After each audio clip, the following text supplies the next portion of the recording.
এক ছিল রহিম নামের এক গরিব জেলে। সে সমুদ্রে গিয়ে মাছ ধরত আর গ্রামে বিক্রি করত, কিন্তু খুব কম টাকা পেত, তাই সংসারে সব সময় অভাব থাকত। একদিন সে ভাবল, শহরে গেলে হয়তো বেশি দামে মাছ বিক্রি হবে।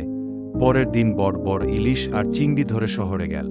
শহরের লোকেরা তার মাছ দেখে খুব খুশি হল আর ভালো দাম দিল।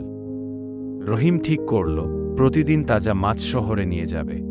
ধীরে ধীরে সে বেশি টাকা জমাল, বড় নৌকা কিনল, কয়েকজন জেলেকে কাজ দিল। কিছুদিনের মধ্যে রহিম ধনী হয়ে গেল। সে গ্রামে স্কুল বানাল, মসজিদ মেরামত করল আর গরিবদের সাহায্য করল। সবাই বলল, যে পরিশ্রম করে আর ভালো বুদ্ধি ব্যবহার করে সে একদিন অবশ্যই সফল হয়।